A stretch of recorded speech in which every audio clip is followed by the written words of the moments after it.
This is the story of Mary Slessor, the woman who walked into the heart of danger and came out carrying life in her arms. The year was 1876, and a red-haired Scottish woman stepped off a ship onto the humid shores of Calabar, in what is now southern Nigeria.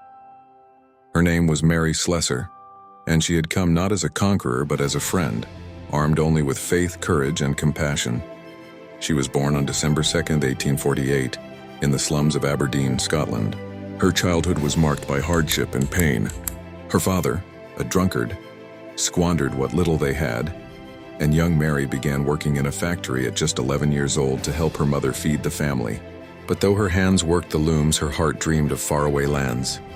At night, she read stories of missionaries like David Livingstone, who had carried faith into the unknown parts of Africa. When Livingstone died in 1873, Mary whispered, "I will go where he could not." 3 years later, she did. When she arrived in Calabar, most Europeans would not venture beyond the coast, fearful of disease, wild terrain, and the uncivilized tribes inland. But Mary was different. She lived among the people, learned their Efik language, ate their food, and walked barefoot through the forests.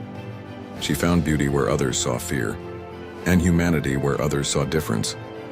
But her greatest battle came not against nature, but against an ancient practice. In some parts of Calabar, it was believed that twins were evil, cursed by spirits, and one or both were often killed at birth. Mary was horrified. She began rescuing the children, running barefoot through villages, pleading with mothers, shielding infants from death. She built homes for them, raised them as her own, and taught that every life was sacred. The people came to love her, not because she ruled, but because she cared.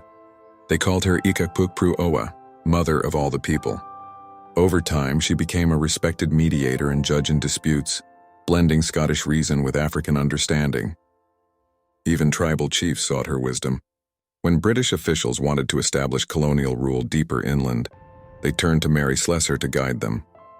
But she used her influence not for conquest, but for peace. For nearly 40 years, she served in the tropical forests of Nigeria, often sick, often alone, but never afraid. She once said, "If I can stop one heart from breaking, I shall not live in vain." Mary Slessor died in 1915 in the land she had come to call home.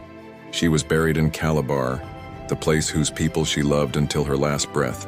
And though her body rests beneath the African soil, her spirit still whispers through the trees.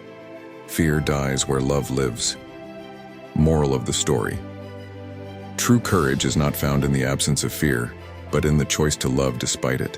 One heart filled with compassion can change an entire world. Every legend carries a lesson. Stay with the Story Vault for more.